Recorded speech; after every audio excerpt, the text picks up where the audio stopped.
বাঁচিয়ে রাখতে হবে। অন্যায়ের ধারায় এটা রাখতে হবে। তৃণমূলের মানুষকে সংগ্রামকে এগিয়ে চলতে হবে। আমাদের বিএনপির ভারপ্রাপ্ত চেয়ারম্যান জনাব তারেক রহমান সাহেব দীর্ঘ 17 বছর যাবৎ যে লড়াই সংগ্রাম করে স্বৈরাচার হাসিনার বিদায় ঘটিয়েছেন, আপনাদেরকে নিয়ে আমাদেরকে নিয়ে।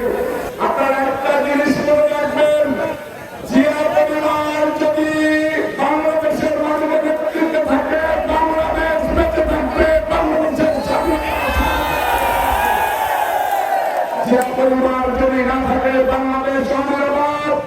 এই বাংলাদেশ যদি অনিরাপদ হয়ে যায়, আপনার পরিবার অনিরাপদ, আমি অনিরাপদ। তাই জিয়া পরিবারকে বাঁচিয়ে রাখতে হবে।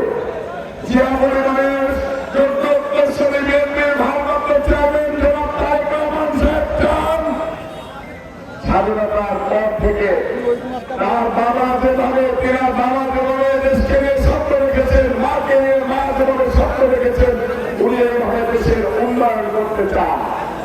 এই উন্নয়নের ধারায় এটা রাখতে হবে। তৃণমূলের মানুষকে সংগ্রামকে এগিয়ে চলতে হবে। আপনারা যদি সংগ্রাম এগিয়ে চলেন, যে টাকা সংগ্রাম করে, কার্য করে, গেঞ্জাম করে, বেসক করে, মামলা খেয়ে কোর্টে দেবে, বলে উকিলকে টাকা দিতে হয় না, জজকে টাকা দিতে হয় না। এই টাকা দিয়ে এই দক্ষিণনগরা সতীরাজপুরে একটা হসপিটাল হয়ে যেত। তাহলে আমাদের নেতাদেরকে ভারপ্রাপ্ত চেয়ারম্যান জনাব তারেক রহমান সাহেব কি চান? সংগ্রাম এড়িয়ে ঐক্যবদ্ধভাবে বাংলাদেশকে এগিয়ে নিয়ে যেতে চান। স্বাধীনতার পরে বাংলাদেশ যতটুকু এগিয়ে যাওয়ার কথা ছিল, স্বৈরাচারদের তাণ্ডবে সেটা সফল হয়নি। সেই স্বৈরাচার কারা? এরশাদ শিকদার। এক ছিল খুনি এরশাদ, আর নাম ছিল থুতু বাবা এরশাদ। সেই এরশাদের এই থুতু বাবা এরশাদের মন্ত্রী পরিষদে ছিল আমাদের এলাকার এক পুরানুরা।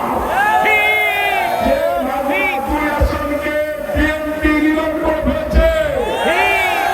বিএনপির ধানের শীষের ভিতরে বিষ ফেলে বিএনপিকে ধ্বংস করে দিতে চেয়েছিল।